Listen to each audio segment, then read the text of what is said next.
you know what, this just looks weird, but we're just gonna deal with it because I tried to look cute, so I put on this jacket, but I'm wearing like an ugly shirt underneath, so.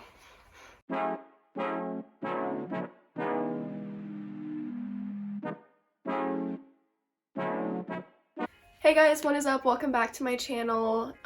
Welcome if you're new here, and in today's video I am going to be sharing with you the 3 things that I use to plan and organize my life, I guess you could say, or somehow stay kind of on top of my work.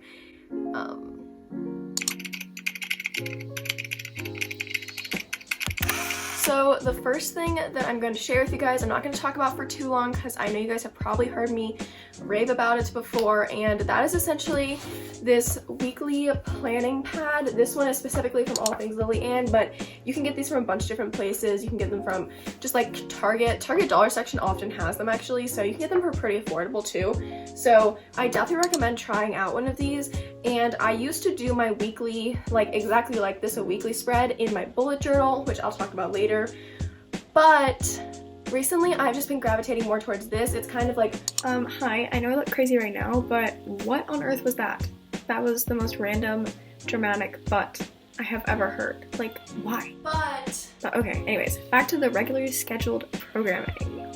And then after the week is over, so this is from last week I think, I have used all of this week. I have done my to-do list, used the notes section, everything.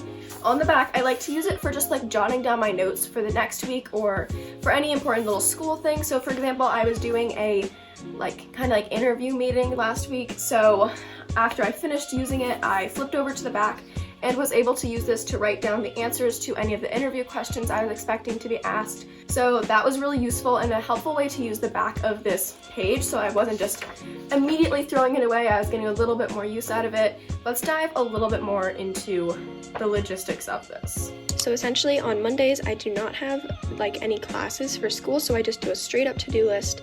But for all the other days of the week I do have a due date section, which has all the assignments that are due on those days and making sure that I get them done on time.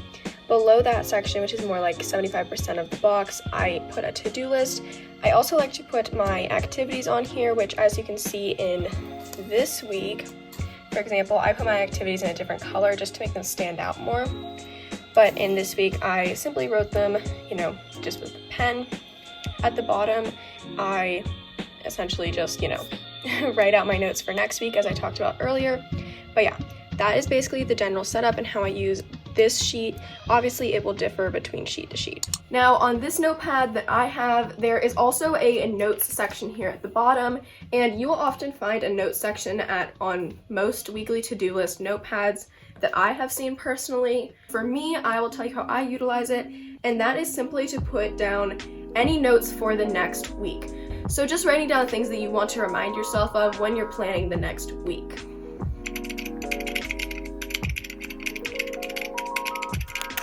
Okay, so this is my bullet journal. As you guys have probably seen, I have lots of videos on it, but I'm going to show you guys specifically this page, which is what I use to plan out my due dates and my events and things like that, and just kind of like have it all on one page so I can look at it and know kind of what's going on that week.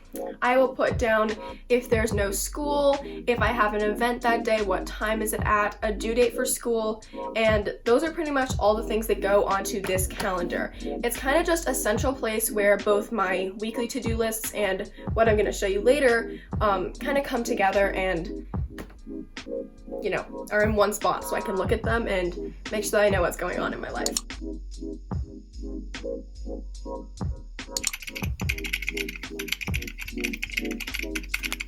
So for this last little thing that I use to plan out my life, you could say, is Google Calendar. I will scoot over. Wait.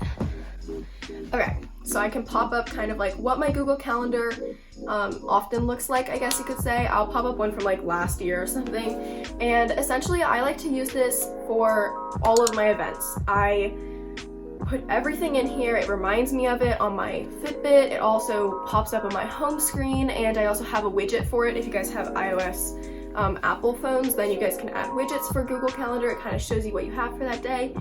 Personally, I only use it to track my events and stuff like that. Google Calendar has some really great features that allow you to, you know, make a description of your event. You can add notes for it. So on Google Calendar, you can also color code your events, which I find really useful for looking at the overall calendar and kind of knowing what's coming up. So I'm gonna go through my current color coding boxes right now in case you want to use them, or just, you know, as a suggestion or like how I do it. So for the color orange, I have work. Yellow is doctors and dentist appointments. I believe green is birthdays. Purple is family events. Pink is just hanging out with friends, fun activities. And then I also have blue for school. That is basically my color coding, but I definitely recommend trying out Google Calendar because I find it's really useful and you can share it with people and add people to your events, and it's really just a great platform. Alright, thank you guys so much for watching this video. I hope you guys found any of this information useful. I just wanted to share those 3 methods that I personally use for planning and organizing my days and life so that you guys can maybe try that out in your own life if you don't already use these methods. I can't wait to see you guys in my next video. Bye everybody!